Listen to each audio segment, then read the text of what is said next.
The views and opinions expressed in this program are solely those of the original authors and their contributors.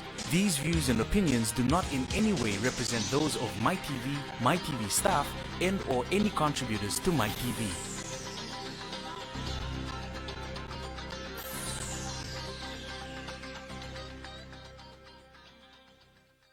Nanondo bina ka iti ko nga buwan na kalon siminani ko. Malukot sisu na iwalin lang ka kaya nga.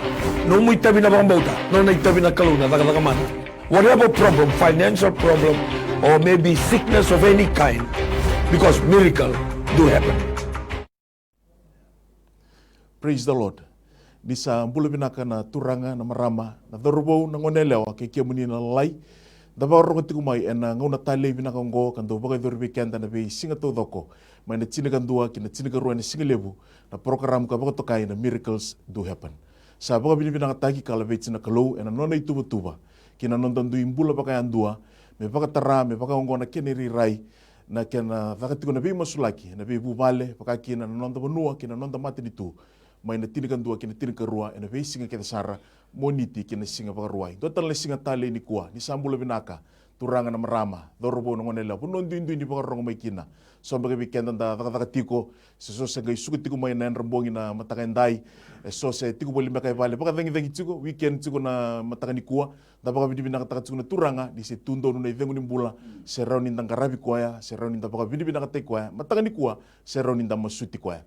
Baka mbula talanga kina na matenitu ni nonda bonua turanga na presidente no muni matabubale ni sambula binaka ni matabinaka mai binaka bole mo na vengarabi na matenitu na turanga na lilu ni matenitu turanga na prime minister no muni matabubale leo ni cabinet ke sara no muni ndu matabubale sianga ningule dabi na Tony Besanga kena no muni ndu matabubale tambana ke sara baka matenitu buni bola tundei ni be ministry ke buni ke sara na takadakan heads of departments takada ke sara baka matenitu sianga ningule dabi kina takada baka kambani ni sambula binaka kito sabi kinda bagi tugani ena mataka ni kuwa na tale ni ngone turanga tisu sinul dami bangola na bikin tabaki na sana tinikabani non tabanua turanga na libe lulu ne busa lulu ne matangali lulu ne tokotoka lulu ne matabubale lulu ne matambosi ni tikina pakakin lulu ne matambosi ni sana ke muni na lewena kito sabi kin tabaki ani kina no muni mbula na tale ni ngone turanga o tisu Kristo. Siya ganing ulit dami bikin tabaki ni songo lo tubay tikin ng Kristo da sambule viti enang una tali binakongkon. Doon muna binaka ning karabi kalo. Di bulu binaka na bin kasilebu. Ni bin songo lo tu. Di bulu binaka na bin tal ngase. Kem ni tal ni bin tambataka na tirara nang gas ni lotu. Na ibakatawa ke kemuni ke dasar na linga ni bin karabi turanga na marama dorbo ke nang onelewa. Di baka rongo tikumay na mataka ni kuwa ni sakin tabaki. Na tali ni ngone turanga o Tisu Kristo. Siya ganing ulit dami merakin tabaki o irnandaw tunin tikumay na bin say bura-bura. Lubay viti ni sa tumay na bin punotani. Ngolembeka pakatakataka, sa ngolembeka nga pakangande, ngolembeka pakangito, sa sani leo ni bubale, leo ni puno tunde itu, na puno ni sandu itu kina, kima misaba kang bulit tukain na puno binako biti, may suba, na loma ni studio bidang mo ni MyTV, ni mbula binaka, ni mati binaka may na Tisu, na mataka binaka ni Singnikwa. Not forgetting our English-speaking listeners who are listening this wonderful morning. We take this moment to greet you all in the mighty name of our Lord Jesus Christ. We are blessed for this opportunity to be a vessel to pray over your life, over this nation, that nothing is impossible with our God. Together this morning with my colleagues who are seated with me here, we take this time to greet you all. Whatever circumstances that you go through, we believe that the power of prayer and the power of God through this episode will minister into your spirit, will minister into your hearts, and will make changes accordingly to your need this wonderful morning. Weekend na ba rongo tikumay berngani na weekend na bagitu beron no itokani ikoro ningir mai na tolu ruabitu limandua toluono 327-5136 mo mbita makina nung prayer request. For any prayer request this wonderful morning, you can call us on 327-5136 or text us on mobile number 9072117. So before we proceed with our prayers this morning, it's humbling. Kata lewe mo kinda baka rono no itokani ronda be batekia na singa binaka ni kuwa. Turanga na italtala Joe Lawanua. Nimbulu binaka italtal ngase. Nimbulu binaka. Taltala Joe Lawanua bakitiku mai loku vengarabitiku bagi taltal ngase and Faith Clinic Ministry kanda na suret sarna no mbul taltal ngase Joe ni bakambulu mandebiti. na mataka binaka ni singa ni kuwa ni bulu binaka na mataka ni kuwa tal naka ni bulu binaka na wekangu na lewe viti ni wakarongo tiko mai se sar tiko mai mataka ndai kema mi kindo ba kemuni tuka ni na tali ni turango Yesu Kristo marau ni mai tiko na mataka ndai meu ndo tiko be irto na itala ka mai be mosulaki tiko yani ka rongo tal tinga na kere ni mas be mosulaki na mataka binaka ndai sa tiko na bonu nui kire bombauta ni kalu na pakaya do kandina ka rongo masu na mataka ndai ni ko senga bondua ni ndau bondindi barata na dalingana ni nda masu yani wa se ni nda kere ni wa kana na boss ni sega tela ni leka lingana me ia na be bambulai sa tiu kire bonu nui ni sega binaka bikada kanta na kuni kalunga tiu kina ena matini turanga na sawalewo na boleh besar tal gasi. Usi nungula da mo kita bakna nunggu karoni tokai di mantanga ni kuwa tal gasi tu na au kapewai. Reverend tu na au kapewai. Ni mbul binaka malo ambula. Da butu mo ina korgo tumbou en kola kempa na sana ba turanga olau. Pinga rabi en Vebueti ministry kali utaga tsuna Vebueti ministry kan da rongo da tsuna na radio ministry na ndomo ni Vebueti. Tal ngasi ya kwe pinga rabi tal ngaka papa koso en Assemblies of God Church en Kalibari na nonda bonua isuba. Sanda kinda baka sartu nambuli tal ngasi tui ni baka mbula manta na matagani siginindai. Malo boleh bo turang tal punai en matagani kuah ni andra ni mbula binaka na turang na marama le ni bubale sema boro tuma kina program binaka ngoi na matagani kuah bekum ni na sema tiko vitiraram. Awas ata lagi na bekum ni na sema tiko mai na tunda ke viti au kinta bagi kemuni na marau in reki en matagani ndai en lolo matalangani kalu. Po malo boleh bo turang noi turang tal en vi sureti lauti vi kiro na itokani na matagani kuah. Nda bo mai vi tokani watu tu na kana volati waialo na wata ni vingara viti na bunu ke na vi katong lo era sema mbula tu kin saka ndokai vokai kamera liusar na matani ko sandin ka vi kenda na bosin koloni sayang vo liu na masu wangu motu na tamata ealo dondonu sirando daga na kalu ke bagai nda senga ni torundo ni kalau menda kalau ni kina hura sena yalla baya ni nonda kaliwa na kalu katal ngai tali kina turun tala bunoi na ni kalu enda urong masu ini sarung ota na masu ngai bukan ti tagi kenda ni kota ngai kana bose va kal dalingat tutu andalingai buru me va kal mai andalingo pina kan tondo menda kaliwa ngai kabi kenda na bose segol ngani rongola ngai so saka maro tagin kakina via babini bina boleh wana turang kaslip wasakina na raibotu me pakangondo na kenere rai kau sabo ni tanga weekend da sema warong mai ndai nda sanga wala ni sarsara menda rongoto na masu sanda na ungeti sa katal tatngakina menda ndo botetiko enam bulan masu malo boleh na boleh besar na boleh butal gasi beraninda ngole boy na nonda masu na mataka binaka ni sigendai au binaka talga me to na pos ni baka binaka kina be bubale ke sara erandau linga soli katumai na program ngona kena vivi ba kena miracles to happen na be sing ke sara mani siga moni tikina singa bagruai bida na bubaler to ngo na tokan dondo family mai pono lebu rabobo family mai na United Kingdom 19 family do barong sarting mai Amerika do bulu binaka wakina na Antonio family na nonda bono viti tubotu family mai England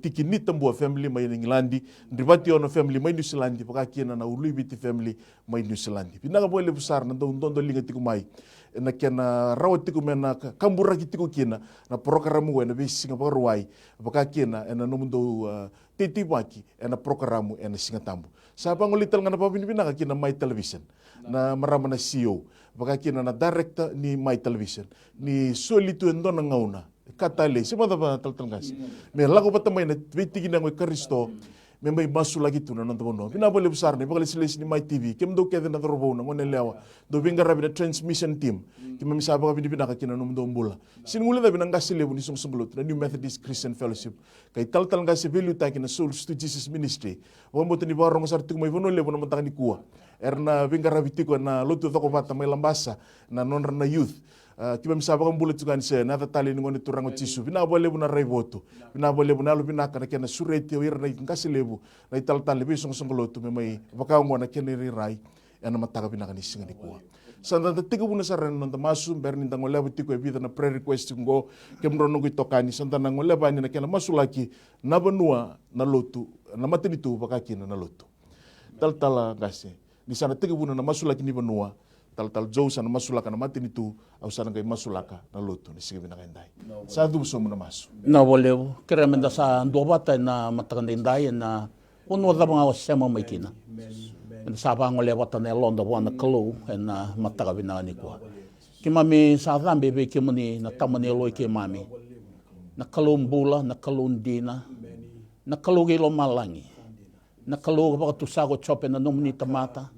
Au sa kilani sa tu wi ki muni na kau kedanga. Muni vai dor kina na kako ni sabi na kata. Ka sa seng ni doe banda roi rao na nomni lawa. Ki mami alo ba deng ni ki mami lago mai wana kalo ka sa nona. Na kau kedanga na lewa kedanga. Kana no muni bosa ke muni na ni mami tui, ke muni na ni mami turanga ni lawan dondon. Ke muni na buni ni mami lewa. Ke muni talenga turanga sa tuwe ke muni na kau kedanga.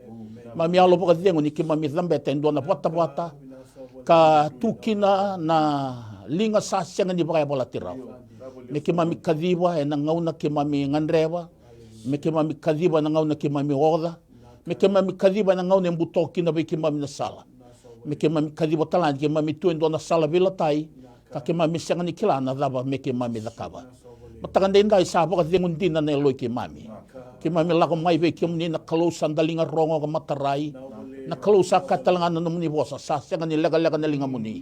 Muni iya na be ba mulai. Na kalau e kana na muni bosa kuni sandau wa turo rong vera masuti ke muni talanga ne alondina ke mami zambe ve ke muni na matakan dai e na buku ni ne mami bonu e biti mami poka bina ka poka lebu ve ke muni e zambe mai tandu mai na wanga ni kaulotu dila mai na rarama sa seabu na muto ke mami sayada me ke mami ve ke lai ke muni na puni mbula tau mundo akai go choni na no muni bosa ko sa tubu na luvena sa tuwe ko na mbula mai mi marau turani ki mai mi reilesu na rau ba dada na bagi saoti me da wende inda sa tu na kana mawe ka ke mai mi marau tani ki mai me kunia ki na mbula lebu vai ta mera langi pakai uku go me ke mai pakai bota tukina ni buke ke mai mi ngaturanga me ka ko ni tangusi me ka ko ni ki mai le laba me ka ko ni ali tani mai na lo mai ki mai na lo ke mai ni ko ke muni ndonga na kalau sabuni ne mami mula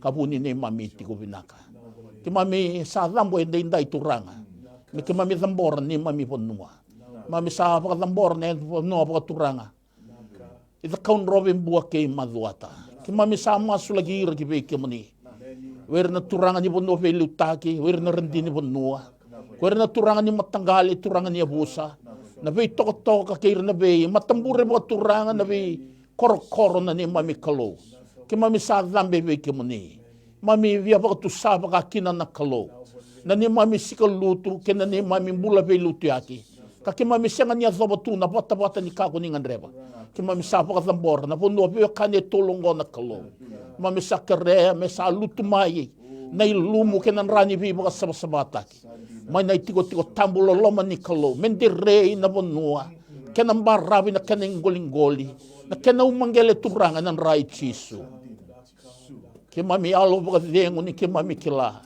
ke muni na kalwe kana no muni bosa nir kalibi ke muni na tamata rebe butuni kar lestan mai na non salada ke nei bolada koni ba rongo mai lo malangi bokoda na non ri bolada koni ala na kaloni koni na pakambulan na non rabonua ke mami ba zambor be ke muni na kena umatamata kena kawatamata turanga era sama indo bata turanga ne lako ni bonua paka turanga tolongo ke mami sa masu we ke mani ke mami sa na numa we ke mani na kalo ke mami na numa na non sasanga ke mami na numa na non rambole ke mami na numa na non tuwa ka me ke mami gai lako talibe dei sa tunga we ke mani na bosi ni bula tau mundo ke mami ndo bata ke chosafati ke mami sa sanga ni klabo indi na kami ke mami na kaba matanya loi ke mami sa rai we ke mani kana no muni bosa turanga ki mami na tava ke na ulu ne bonua na wole sa taka mai kina na ne mami hoke turanga chisu choba na ne mami kalo ki mami kalibi ke muni e na fuku ni ne mami bonongo ke Ki mami sa masu, mani sa non rai bota. E lutu mai na rarama, dilavi na yalo na kalau sambuto. Kapag lesui na bonua, kena kawatamata. Merasa lesu veke muni. Mami sa na numa veke muni, na pono veke kani. Na anu na ne mami kalau. Ki mami na numa na sana baga turang o lau. Na sana baga turang o may viti. Sana baga turang o kandabo. Ki mami rai veke muni. Ki mami masu, ki mami sa thambora. Na veke bonongo ki veke muni na ne mami kalau. Mami sa tataw na kir na ni mami turang bale. Wir na maramo, wir na rindi ni bonua. Wir na linga ni bay rongo, wir na turang tama. Na thorbo na ngone lewa. Mami sa masula ka beke muni, na kena umanggele, na kena ingoli-ngoli. Na bay indui-indui bay kanya, rasa sema tu. Kina bay bonua baka turang ngo. Kima mami sa ray beke muni, enda indai. Kana numuni bosa ni chobo buru-buru. Kakede ngai sinay kina. Vei bonua ke ira tal ngai rasa tiko kina. Mami sana numa kina vei ke muni na turanga. Kena vei anu na kena vei kani. Mami sa kerea muni sa wano nova ni maroya. Masa lutu na tengu mai lo malangi. Masa vua ng gele, vaga lewe ng gele. Ni maroya na keningoli-ngoli me lambe na ika mai takali. Mera rawaka, mera mbula binaka. E na matanganenda. Ki mami sana numa talenga. Na vei mbole-mbole so, era dhuruma tu era so tabatun. Ke mami alo waka diengu ni ke mami kelai, sianga ni ndona mbole-mbole. Me lebu zake, e hua na kalau ke mami ngaraba. Ke mami tuende indai, ke mami sa kalibi ke muni kina na kalau. Muni sa maroe, na bono vewe kanyang ngoe ende indai. Ke mami tatau naka, na sana baka turanga o ra, na sana baka turanga o mba. Ke mami sa baka thambora, baka kina ki vei ke muni. Ke mami sa kerea na ni mami kalau, me sa somumanda na nomu ni loloma. Vila mai na nomu ni rarama. Vueta na vang bauta, ka vueta na via kani ke muni. Mami sa kere turanga ni adai chisu, ki mami tatau na kira kina. Wir na turanga ni mami vonua, wir na kena rendini vonua.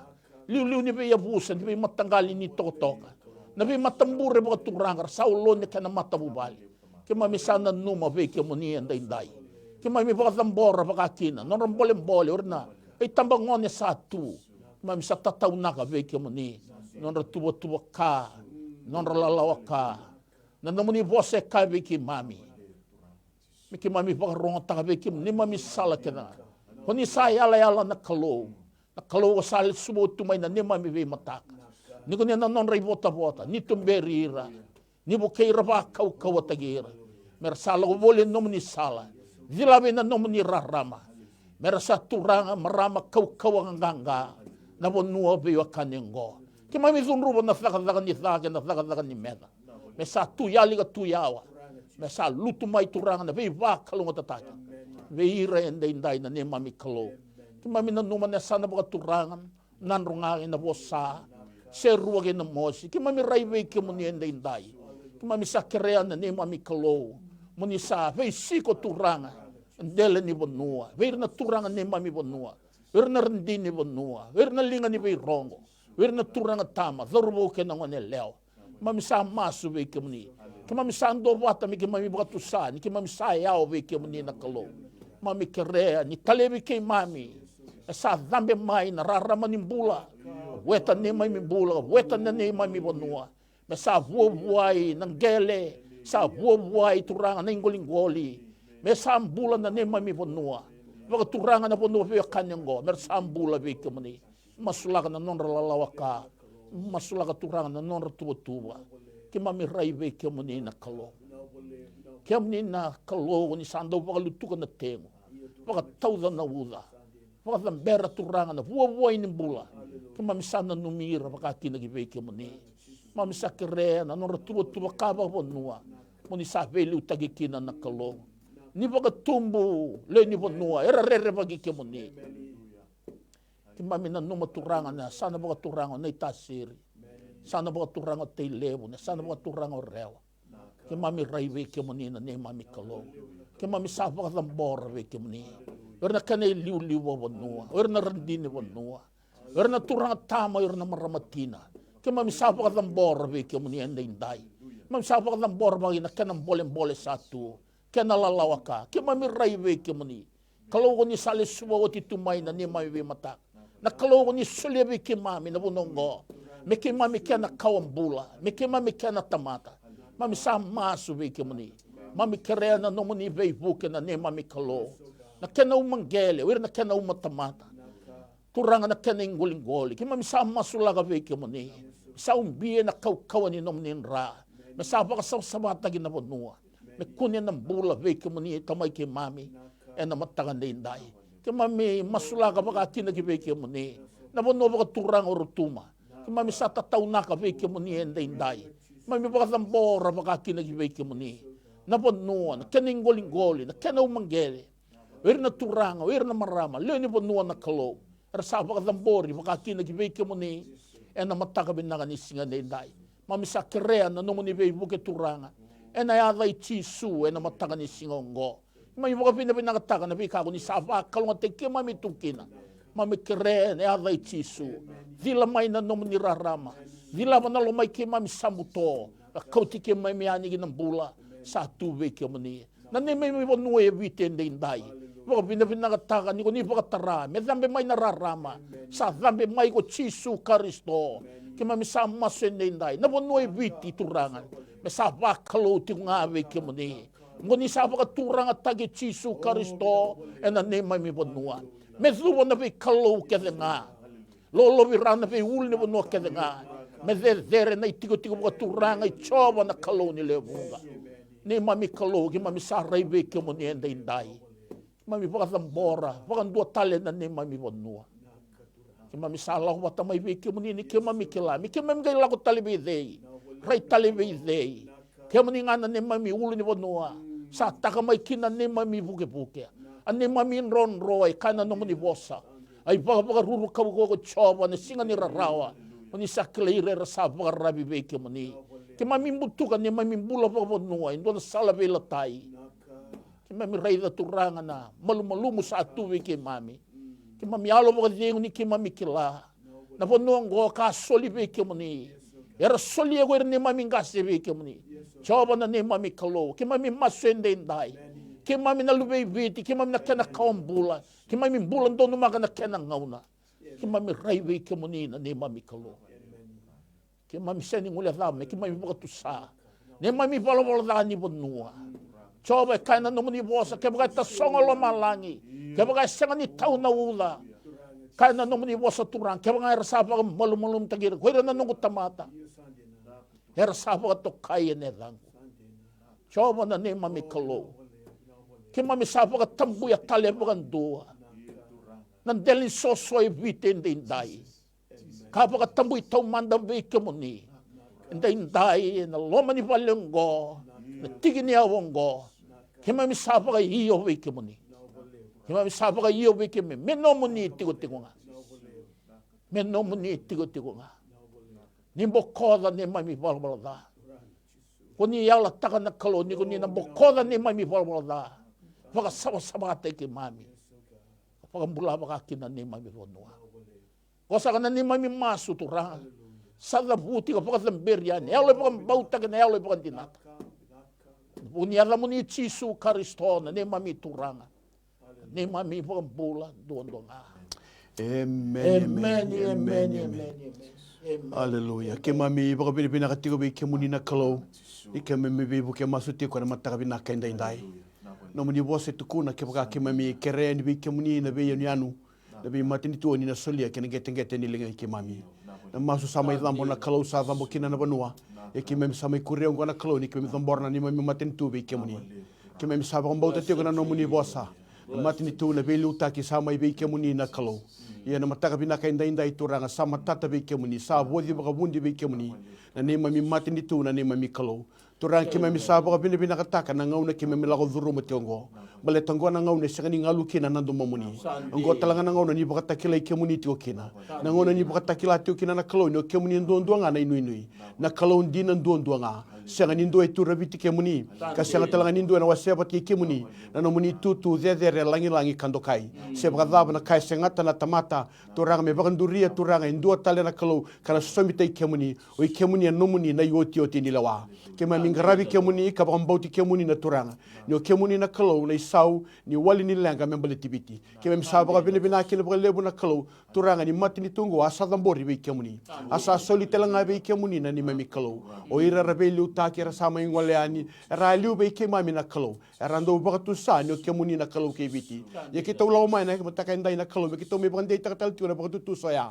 sai ko no ke muni na kalau ke biti oni kalau ni tini kabana ya sana oni kalau na kalau ni donan rau Dios ngabul kalima na tikina oni kalau turanga ni donan dolu donan rau Dios ngabul katolu na koro na lama ni me bono biti oni kalau ni be yanu oni kalau turanga ni tokai tua ni ndalana ni kalau turanga ni nei mami bonua o yana buna na nei mami kalau kito tukilo malang telekina bangdua ka kere ke muni na nei mami turanga ni tauri biti tele mata bangdua na getengete ni linga muni me bakana no muni yala turanga be irna no muni tamata na Israeli sabakaki na nei tonga ngandre na kai na mataka ndai na kalau sai ko o biti me no muni yau talei o biti me no muni yau talei na kalau o biti me no muni yau talei to sa dambora kina be ke muni na mataka ndai sai ko turanga na matini tu na be lutaki na matini tu ke me baka bini taka na non rambula na turanga na presidente na ni mami turanga sanga ni baka valaka na itutu baka beluta ke randam beta tigo na ni mami kalau ke mem sa baka bini tanga na kalau turanga nyo ke munyo ni na posa tigo na bunya lon na kalau na beluta ke na be kan don ro mekina na baka tulewa don ro sombu mekina na kalau ke mem sa dam borra be ke muni ke mem baka mbauta ni o ke muni telanga turanga ni non ra kalau ke mem baka mbauta ni o ke muni telanga ni be baka taunde tagitio na kalau ye ni ya na be baka mbulai ni ya na be sereki ni ya na be baka don donu taki ni ya turanga na sobarakati o kibeira na rei botu na rei yawa na baka tulewa binaka membaleta turanga na nema mi liutaki na nema mi matini tube ke muni kita usanga ni ngula laba na kalau ke mi zambora baka bina binaka taka na be liutaki telanga turanga ena lomani matini tuba na turanga na prime minister ka baka talaki na turanga na moleo ni boselawa be ira to ko sara turanga na minister erna buke ni minister ena be tamba daka ni be ngarabi o matini tu e biti turanga ke mami sabu ka bina taka turanga ni ngwe non ranga una tiko na ni mami kalau ia turanga sanga ni non ranga una wala nga e non ranga una baleta ni solieti go beira ke mami baka na numa tu be ke muni na kalau ni non rambura na beluta ki sa tiko nga na gete ni linga muni ke mami ngandra ba na kalau turanga na beluta ki ongo me kune kina na linga muni sando dina me kune kina na no muni daga mana me kune kina na kalau na no muni e baka ya do kana ni mami kalau me kune turanga na ni mami bonua so ko we re lulu binaka era re bagi ke muni era maroro na no muni saba era tutaka na no muni ndina era kadibaka na no muni ndonu era baka rogo te ke muni na kalau kara tusa na katigo na benga na kelanga ni sai ke muni ndondo na kalau ke biti turanga na mataga binaka indai ni tako soba na belu taki na lemani ni mami mati ni tu na kalau sanga ni baleta na kalau turanga mera baka lomba kina baleta na kalau mera ni tandola kina na loma langi kaka soba mai na no muni bei ba kalau ngataki ena buku ni mami bonua na tamai ke mami sare tu ngabi ke muni na mataka indai ni ke mami baka mbauta tigo na ni mami kalau na isau ni taro kelenga sa tigo ngabi ke muni na wali ni lenga kelenga sa tigo ngabi ke muni na bei ka kelenga ki mami ngandreba me binaka kina na mbula me binaka kina na belu taki me binaka kina na matintu sa tu ndondo ngabi ke muni e sangni rauni ke baka rabi na yau e sangni rauni ke baka rabi na ni mami rauka e sangni rauni ke baka rabi na ni mami kilaka e sangni rauni ke baka rabi na ni mami ndona ka ni sai ke muni ndondo nga sa kaina kana na ndoni same na kalau sa buni ni mami tio binaka sa bu me bi ke muni na ni mami be kabinaka kelenga ke mami sa baka binaka kina turanga na mataka ndai na kalau ni na buki taleba turanga na mati ni tu muni baka takila ke muni tio na turanga me avo kina turanga na mbula ni baka taro be ke muni baka sangara ke muni turanga ka taroka zingoma na kalau sai ko na no muni be lutaki ena buku ni mami mati ni tu na ni mami kalau ke mami na numu talanga na norto mbula na be we kani turanga na toni be sanga ke to na numu na kalau na non rambula talanga na be songo baka politiko rekani liu karala o tele tinga ki be ding ke misana na magi tio ki no gona kalau turanga na ni mami ngandre na mataka ndai sai ko me basi ke turanga sai ko na be lutaki e baka rogo te ke muni ka baka dorna lo muni na ni mami bonua na ni mami kalau ke mi sa baka bina ki baka lebe ke muni turanga en no rambula o ira na be lutaki na be tambana baka matentu ira to na buni bola tunde ya tambada ka mati tu na ni mami kalau ka batala ki na tambani ben rabi ke nga ke mi sa baka bina binakatanga na kalau department heads turanga na vei sai viti na vei tambala ke ni mati tu ki mami samas ni na ia na vei ba kalau ngatataki ni na ia turanga na vei tumberi ni na tanda lava na matana me na reida na vei kabayalo ka reida na vei kai dina na vei kai sabasava na vei kai binaka na vei kai bakalo na vei kai na lava na lomalangi na vei kai na vei sautaga na ni mami turanga mai na parasa ni lomalangi kina dona lomalangi e ka soba ba eu me kina na no muni tengu kina no muni vei bakalo ngataki bakatala kina na ni mami vanua na vei sautaga na ni mami vanua me na vanua e parasa me ado na kalau me buai me ado na kalau me bakalewe me ado na kalau me basika sai koe turanga na no muni vei bakalo ngataki e na lomani ni mami vanua ke me sabu ka bini binakataki na non rambulan do ni bingarabi mami maso na sigalo bandai ni selia na yalondina ni selia na yalo sabsaba ni selia na yalo ni bingarabi ni selia na yalo ni loloma na yalo ni kawai na ni memi kalau na yalo ndo be buke ni buke na ni memi bula me ke memi dua bata turanga enda buke ni memi tarada ke bata na ni memi bonua kala beta da ke ni memi bonua be kemni to sa buta na bosi bang bautongo me baka taw yang ataki na yalo ke dengan indui baka taw yang ataki na yalo ni be sei baka taw yang ataki turanga na yalo da na yalo ni mbuto na yalo mbuta koda na no muni tutu ke na no muni serau na ni memi bula e no bula ni matini tu ni be luta ke na matini tu ni buke na ni memi bula me ke memi lilia de na be ngau na ke nga baka wasibi na ni memi be luta ke ni matini tu me rawa turanga ni kau mai na loma ni ni memi bonua sei kwa na be kai binaka na be kai sabsaba na be kai bakalo na be kai bakata ka na loma muni turanga obitia ngandre bi kemuni na be luta ke ni matini tu ngo ngandre bi kemuni turanga nai liu ni be tambana todo ko era ngandre bi kemuni e se ani rani za kita ki raho na dino go na klo baleta ne walila ni tarangi na buku tu be kemuni na no muni bo se tukuna ke bakamba nga kemi ngandre na buku me kemi kere ni be kemuni e kita usa tu turanga na mataka ndai ena kemuni maliwa ke na banua na klo ena kemuni maliwa ke na matini tuongo ni kita usa masuta na turanga na ke na ndondo na linga muni ka baka doka ena ni mami banua na ni mami klo binanga bole bu turanga na sataba turanga na binga ngandre todo embasi ka bibi berando ni bingarabi ni linga ni bingarabi so era so tabo tuturanga ndendre ni rasa sangat tigo merbe lutaki ni rasa sangat tigo na ni mami kalo merbe ka tula wabinaka nam bole bono ni bingarabi bono ni zakaka nam bole turanga na be ministries to vako departments to vako ki mami kerea ni be buke na ni mami kalo solitigo na buku solitigo na rayawa solitigo na yalo matua solitigo na tula wabinaka na kalo turanga membeleta na ni mami banua ni mami ngangana na kalo sai ko na matini to biti min do tani mena be matini tu kedanga baleta ni matini tu ngo na kalo e bagara rabi be kemuni e nui tangi kemuni e bagam bauti kemuni e tuza ke na nomuni bosa na ni mami kalo ke mi sabu ka bina ke na lebu na turanga ni matini tu turanga ni satunga na geteng dinga muni oni na maroroya oni na tangomaka oni na ia na be bagdo dolutaki ni na ia telanga na be bagdo sabasaba taki turanga on ni na bagunduria o ira erlo mani kemuni na mami kalo ke mami dingo matiko nyongona non raya woti ko mati tu ye kem sa dingo matala tinga na kalo nyo kemuni na kalo sai nomuni na yoti ni lewa ni ba kalo ngata non rambulan to ni bingarabi ni ba kalo ngata turanga na non sasanga na be be ba torza kita ke so na budi kana kiti tigo membele tipiti raramba ni ba kalo ngata ta turanga na be la lawa so ni ba kalo ngata ta na ni mami kalo e be lu ta ki ni mami bonua pero ko bindo kai ba zerdere kina na zamuni tambo sabasaba ke mami masu era baka bini binaka na da muti tale turanga chisu na ibang bola amen turanga binaka boleh buna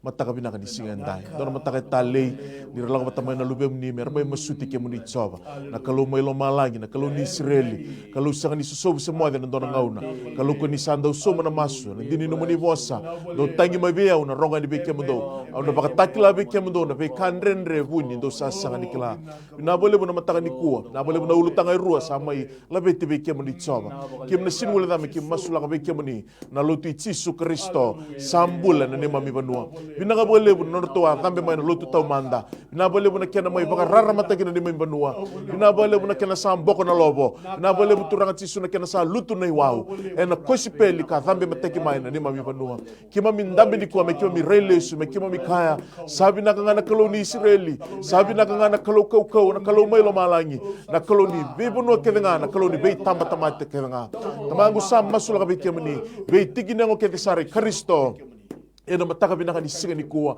non rambula nang kasi lebu ni bei song lotu ba Kristo ke sara bina bole bana tambana lebu na lotu wesele turanga na presidendi buni bola lebu na turanga non tombula ke sara na tala tamba daga ke masula kan tombula liuta kirto na bei singa ke sara bei ba ko kuata gina turanga na kena tuta kitiko no muni bosa bo sibin lotu tisu na rabi na lotu benua me lesu na alo me lesu be ke muni chava bina bole bu turanga na lotu katolika sama sula kan kena liu sama sula kan rambula ke sara ndau ni bei rabi ir ke sar lo ni song lotu na turanga nungu kalau be baka halo be baka indina ni be buke na turanga na kena tambana ke sar nungu kalau ena singa bina ka dikua bina bole na lotu kabitu na kena be ministry ke sara era sa sema baka kina nungu kalau sam masulaka na ada tisu di baka ya toka ir na ngasi lebu ir na be tal linga ni be rabi liuta kira na koko mano ni adamu ni tisu ena singa bina ka dikua siningule dabi na Pentecostal churches ke sara Assemblies of God of Fiji na nungu kalau ninga selebu na turanga rotumbula ke sar na ministry sama kina songo lotu na turanga ir ke sar na tala ngase belu takina be bali lotu ir na songo lotu na turanga belu takina non rambula baka do kata mango na mataka binanga ni singa ni kuwa ni liu takatiku na nugu kalo ena baka tawo tu tirgo ngo siningul da na CMF na turanga na ngase lebu na nugu kalo non rotumbula ke sar na tala no ministry ke sar sama kina CMF ada chisu kima misavi ngoma no muni be bak koko atakina turanga no muni be talebi ena baka tawo chu ngono bina bole buna all nations turanga nga silebu non rembula na mata bubale baka kina tal ke sara ministry ke sara sama kina all nation ave chisu sakka diba no muni be lutaki no muni be su tabi kina non rembula ena mataka bina ka disigani kuwa sinmula dabi na gospel na nugu kalo Pentecostal churches ke sar na turanga benga selebu ke sar au sini dabuta na dan rabe ke muni chaba ke muni kila melo malangi nugu kalo non rembula na ngasi lebu ke sar non rembula na tala ngasi ke sar non rembula na tala ke sar ni velu taki na singa bina ni kuwa tamangu muni nga rabi nga baka lo ka baka indina me tutaki ndona kana no muni bosa ndonga ena baka tawo chuchi ngono au sakka diba ndo bata au sakka diba na be taurilinga au kadiba na yalo bata sa kadiba na yalo endei na turanga en ndona baka bautan dona kalo oni sa ne mami kalo Jesu Kristo en mataka bina ka ni singa endai bina bole bu turanga na be ngada ke sara ni be ministry keve irnando be siko na bali be besu irnando be siko be rabun rabua irnando be siko be na yali tu na turanga irna send forth boys na nuku kalo irna mission boys na turanga so na bubale rakota tu na kemuni tukutuku en be indalana na be toka itua so sokota na be wasa sora bondo no motoka sora tumbale rabosota turanga na bikar lagu di rumah me kaunga na nomuni bosa kimisa masu choba na kalu ni lebunga ninga so tabana non rambula so tabana non ramatu bubale en dina be kema na kakuni kaya langi na ban rakauta na itugu binaka na bole buturanga irna overseas evangelist na nugu kalo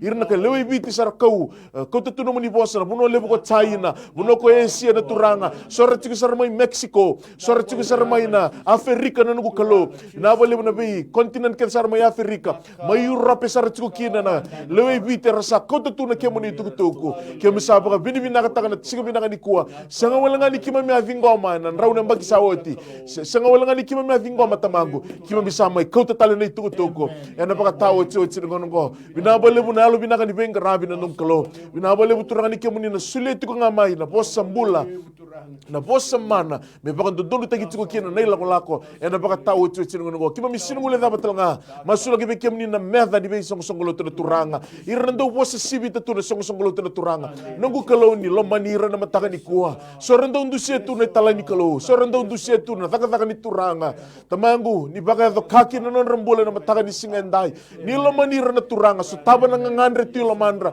sianga ni ko ira sabosa endo na yalo bela sa tiko loma kima misa maso na dai tisu ni na daburake na singa tale bina ni kuwa kima mi daburaka na yalo ni baka tatao na turanga kima mi daburaka na yalo ni be sei baka lotu kima mi daburaka na yalo ni be mba kima mi daburaka na yalo ni be indusi kima mi daburaka na yalo ni stubbornness turanga na ni mami banua ena baka tawo tu silongo bina bole na mataka ni singa ndai bina bole na lotu Jesu Kristo ena tumbu ena buroro ena sanga ni ndona kai baka tawo taka na turanga me baka na posko ni akabe pita dala ni batungo na tega buta kina no songo lotu kima mi baka rabi kina batu ndombau kima baka rabi kema ni choba sama baka rabi kema ni choba Taire choba Rafa choba Iskandu wani na taka mana ni singa bina kanikuwa bina bole buko biti kena lotu kena banua kena mate nitu na bale buturanga na dhambo masu be kemuni na mataka di kuwa na bale budi kuni rongoda ninga liu tagi kimami na masu na mataka di kuwa di sotaba na ngangani na mataka binanga ni singa di kuwa salabeti sarokobi sandokai na dhamuni o na hada tale na hada mana hada itisu na nima mituranga tisu na nima mibakambula tina rokobi tali wasiwi endobonga amen tisu naka bida tsuka na text tsuko kemro na nungu tokani ndatu sana masula kasarani na mataka binaka ni singa di kuwa tal ngase kapaiwai dona turanga ngoi teksi mai ni tuna sali tiku tale kenan dona tangani pakawati mai New Zealand o tiku ambaki tirikan dua ken nona bubale sa tingo viti masula ka batike dona dorbo e vengula ka kata songa tal tsinga noni vengu ne dana ko simi ona kera moni masula ka tal ngase dona turanga esa bitir to na nona lani bale sali tiku New Zealand maka kenan dona dorbo ne dana simi vengu wada tiku na matangani kwa Beri da maso wina kata mo wande takarobi kada ni kalu e nona nela naka amen menda sa wina maso e na vai tisu ma mesa kadibi ke muni nei tau ke ni alo ke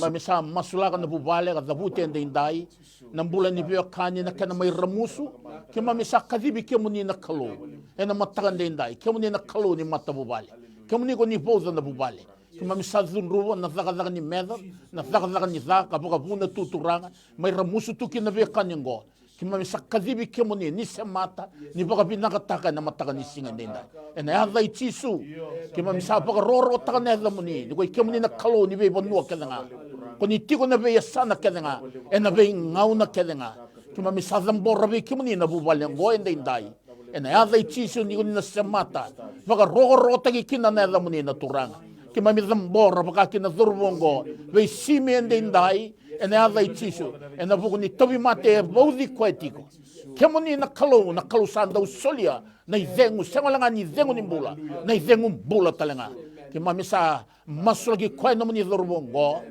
que mami sa zabuta na ava isimi na itiko lo maniko misa serga be koe na mbula ena mataganendai mami sa serga be koe na zengu mbula ena matagongo varoro taga na kago ni sadakaba ma sadi ngoma talanga na nomu ni be bulai ya vai tisu na ibo bula do tisu amen na vingo man tanto na giringo na mataga di kuwa ni sambula binaka ni sambula binaka ni bosmai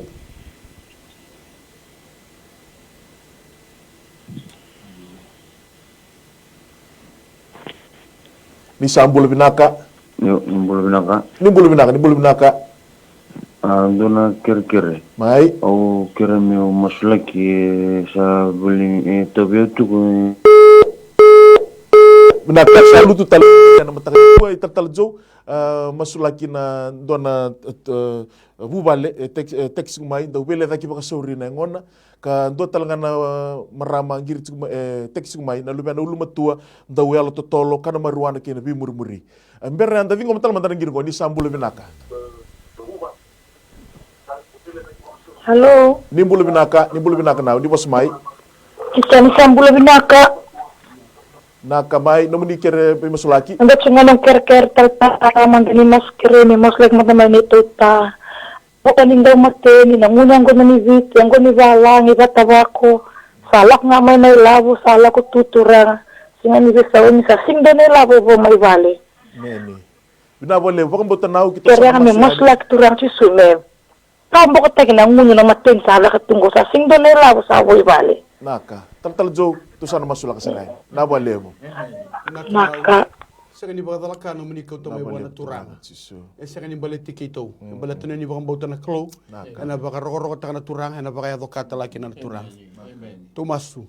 Haleluya. Turanga ke muni oni rongoda na nona masu na no muni banda.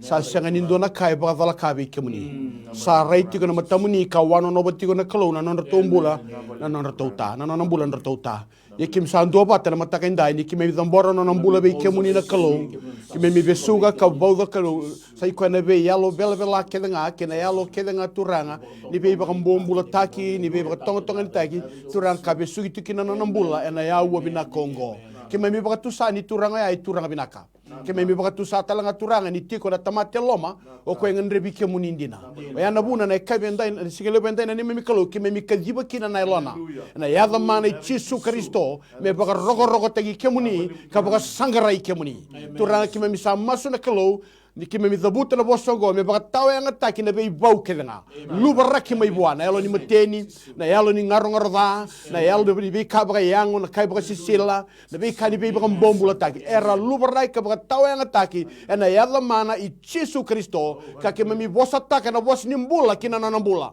na elona na lomana kina ngona na sui na lewe na biziko na yango na salin rana na be ke na ua ke me tangutuba na buna sema kina na elona na buna sema tala kina na lomana na yada mana Jesu Kristo me ngalala mai ka me rawa turanga ningo lebi kemuni ke me misabuka bini bina kataka ni sanga ni kawale na kere no muni banda o kemuni na bagaya doka kina na nema mikalo ena yawa saranga ngo ena bonua saranga itu kina na norta uta turanga ke me misadi ngoma ena baka bini binaka ni sa teke busa na ngo ena daga ni beiba kurumbu itaki ena buku ni nanambula ero covid do kai kina na damuni tambe sabasaba buku muni Jesu na ibambula amen na boleh besar talanga situ no sula kamanga na teks ngo vile daki tsuna ngona do talangona luben ulmatu ando totolo kano elo totolo kano maruana kena ve murmuri do talango tsoa na maitavua molmolu muni ngona tawi mila kamboi ritu na matana ono masula ka weekend na singi binani ko tamangu sama sula kana dorbo ngir tu men teks tu men mataka binaka di singi di kuwa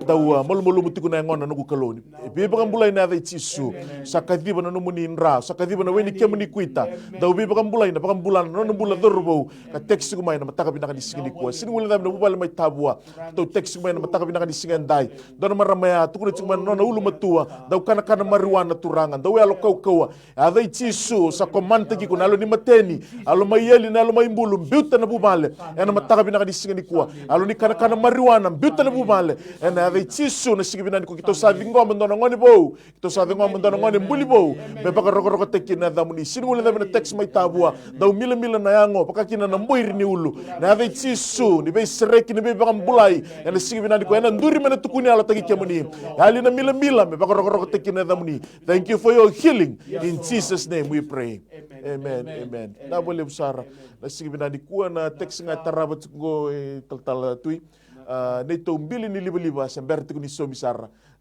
semberti ni somi batani semberti na sende kedi kerua neto ta ebesuki na kana maruana me sereki mai me kila na kalu dona ka lebu la kutmingo na kana maruana sande dabutu na kena ngaunai sa lebu na ka ndare na TV news ta kina maruana dabu na kena value na milioni tamata sare na rai leka sa baka nanda ku na kalu tal joni masula ka mandana yalo di kana maruana masula ka tal na bubale se ni so mitsu no rambil bambuti ni sini bubale ndondonga lebu tan la bubale retko mitsu ku ni masula ka mandana singi bina da sa masu ke mami rai be ke muni na kalu na kay lamalangi kay burbura nomoni na sliba nomoni na kola nomoni na pulmakau ndolu na be ulu ni bonua ke mami sa masula kan na bubalengo karto lenga tiwa na kana somi na nor to liba turanga ke mami sa masula ka tira talanga na lebe bubale tau dosar karazola tatal tunga ni zola boy labo ni sa tagibianga na be kai tigulingan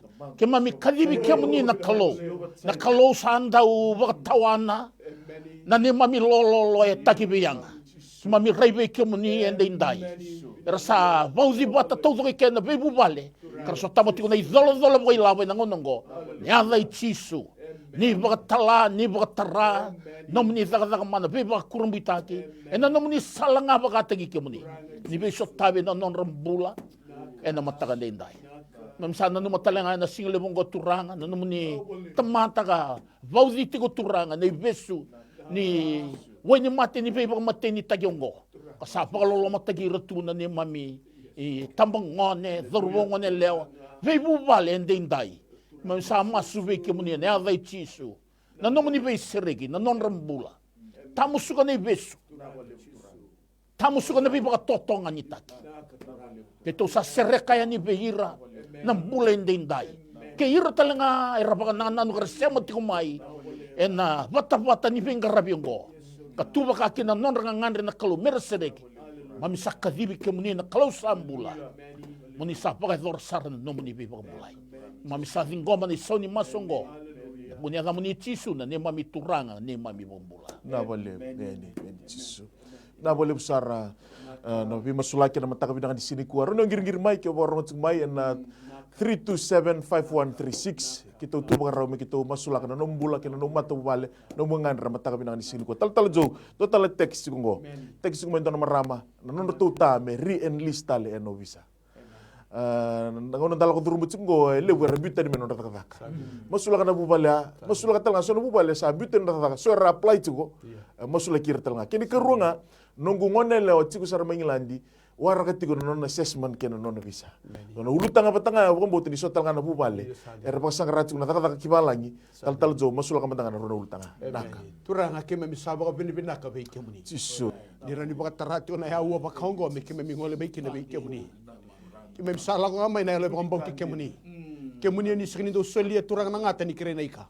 Ni sangat telan do solia na batu ni kirena manrai. Onya solia seranga na be kame bakana ne mamingangandre kena no muni butu ni au melo malai. Ye kime misadi ngoma na baka binibina kana so ni masongo na ni mamiklo. Ni kime mikila na kena kau mai turanga sa ikoya na ulu tanga kena ngandre ni masongo na turanga sa rongo tigo na ndo momuni. Sa ndondo tigo na linga muni. Oni na baka do kakina na ni mamiklo na no muni bose tukuna ni mbera madanga ni kime mimaso ni sa rongo dawoti. Ni sa kilawoti tigo na ni mamiklo. Kime baka binibina kakina ni mataka indai na dawi kalongo ni rongo da kina na masu na ni mamituranga. Kime mi na numa tigo be kemuni na kalo sa ikoy turanga na nonrato uta. Na matabubal erto kere tu mengo na klo ena kena bakali suina na daga kina obisa ena yada mana Yesu Kristo turanga na daga tunga na gete nilinga muni na katumba turanga oni sandolaba ena sangana tamata ena songo tarau na ni mami klo kima misa masuki na turanga kadabuta na klo sai kwai turanga na katumbe tandola kina nona sasanga ena yada mana Yesu Kristo ni tarana be luta kina lo mani obisa ni taratala turanga ni taratala na lona na mateni lona na nomuni tamata me lilia na kalo me kilaka bang bauta ka bang detaka sa sanga talindua na inuinu ya kemuni ndonga keme baka Pilipina kataka lebu na kalo ni na bakale sumay na nadaka turanga ni na solibwa ndo nadaka binaka kani so binaka na condition binaka na nema mikalo e na baka tu sau ko na nomuni binaka ena buku ni nomuni veiba kalunga taki kena nomuni rongo masu na mami kalo kabata kina keme mina numa tigo na kalo we kai kema mi ingilandi waraga tigo na assessment kena na bisa na ni mami turang sanga ni dua kai ndendre be kemuni keme mi kadibo tigo na kai sanga ni rai ni keme mi bom bauta tigo ya na nomuni bosa ni ala ni keme bom bauta tigo na kalo na be kau ni ala kina oni do ba dora me ba kina keme sam masukina na kalo ni takosoba ni be ba rautaki ni dalaba na katumba turang ni ba rautaka me rawa naka pa duro binaka na assessment binaka boleh mo na kalo na buku ni bisa na yada mana Yesu Kristo ni na rawata na kalo turanga ka bandei take na buku ni nanranga ngandre na tigo boli mai ngilandi sa ding gomi na buku binaka na so ni maswongo na buku ni Yesu na ibang bola amen Yesu na vingo mandangan do ngiringo na mataka ni kuwa ni bulo binaka ya mai di mas mai hello di bulo binaka iyo kongo iya di pos mai na numuni sa kira me masala ko na nunu niligangu kena malmolo muni ndurungu ne mbata neni seko ngaya na mbata ni lingango ni nunu siko batake na malmolo muni ndurungu naka seko ngaya ayo ko ngaya ke muni na boleh besar to kas kapiwan usul ka madal Kasa masuk ke mami sa pagpina pinakatagi ke muni na oh hallelujah kalau sa buning bula buning ganga buning kau-kawa to raibe ke muni na bukuna na turang ang girting mayonggo malumulu muni ngana ke nang batang-batahin daw tarane fana ke mami pagpina pinakan ni ke muni na kalau sa sing ni leka-leka na linga muni mami kere turangan ni tatar saragin ngon na lubi ngo sa bula bitu se buki ta kitikuna se bernitos wambote ni ko ngaya nau iyo ko ngaya ne robulwin na liwing binaka tal jo tiku talango bidana text binaka tsuko na bagol be basula ka mandanga na matani ko naka haleluya turanga ke mami bako binaka taka no ni kalong do romas oni kalau talanga turanga do hiya na bibang bulai no muni bose tukuna na kalau turanga ni weni ke muni kuita ke mami mbula kina no muni bose talanga tukuna na ni mami kalau di masya zambo na bakang bauta na bakang buli ko sa tabi mati Na mataka indai me bakana ngare sambasika. Ke ira tau doko era kere tu mai na kalau. Sa dambori non rambula turanga kina getting ninga muni. Wakang bimbi na kalau na nito dambor na katani ngone bi kemuni na yada mane Yesu Kristo. Kita usah ni kilana daba yado tu na non rambula. Ya kita baka tawa yang ngata kana bosa muri kedanga. Kita baka tawa yang ngata kana yalo ni yaba na yada Yesu Kristo. Kita baka tawa yang ngata ka turanga na non ripala nang gase karni sobi beira na lubenra. Kita baka tawa yang ngata kana kalau sai kwai turanga na kau ni buto. Na daga bai sau kada rawa kina turanga me yaba kina bula. Ena yada mane Yesu Kristo na matabubale no muni. Na katani ngone telanga no muni. Ye kime misa bosa kina katani ngone ya. Rongodo ikara katani ngone. Ombuli mo kune takana ngone. Na yada mane Yesu Kristo sa bosta kina be ikara bona bauta. Na bosi bauta sai kwaengo mo kune takana ngone. Ena yada mane Yesu Kristo. Turanga bina bolebu. Na buku ni do kango na kalau. Ena baka roro ting don akin na yada muni tau besa ba. Saka ni kawetaki e baka tau yang tagi na baka tutu sadala. E baka tau yang tagi na kalau na bosa muri. E baka tau yang tagi na turanga na tau baka bauta. Sa dingome na baka binaka. Ni na kalau ngata na buoni kete na kalau na buoni yango na turanga. Ena buoni matabu balongo na kalau. Erto na baka tu sa. Sai kwa na binaka ni kalau na buni non tau mula. Kay hira tau voko era sema tiu mai na buni ngandre ngona kalau ni si koban be matabu bale tau voko ni si koban na katani ngone tau voko turanga ni ia na be bang bulai na kalau sui na lewe na bidiko na yango na salanin rana nabi ke na ua na lomandra na ngondra ke na londra na kalau merakila ni sa yalo binaka ko choba kay yalo ndino ko choba me ia na be bang bulai kima mi masu na bini binaka na yada muni tale turanga Yesu na bang bulai. Amen. Yesu. Binaka toro masula ka matanga ndo na text kongo na loan application na BSP. Wataka kina na lease application ningele wataka na tarvale ka wakang bauta ni lebutal ngabir na wekanda era ngandreba tsuko na vi masula kingo na mataka ni kuwa. Kani karua zoe mosi tigo na kitena sana imatau boti ko bekende tol minute ko tal ni masula ka reo rom danga runa ruango ni ben kende to na chini tigo na mataka binani. Turanga na dai Yesu ke to sa zabuta na dai zoe e na bugo ni to mate bo di koya ke to sa vauda ke mami vauda na bauta ke mami sereka nambula ke mami sa dingo mo baka kin no ni be bambulai e na dai Yesu mami sa masula ka talanga turanga na application ni kere loan mami baka bina ka turanga ke moni ndau $1 katumba ai tau ke ni alo binaka Amen. Kita usah masuk indai ni pagarorota ni $1 na katumba. Ena matagongo na ne mami kalau merau na nomor tu application ni tarvalengo. Ena ada Yesu. Bina ka bagale buta mai ke mami. Turanga kita usah ando bata me kita zingo mabata ke ira na isauni non ramasu. Ena matagan indai na bunya da muni Yesu na ibambula.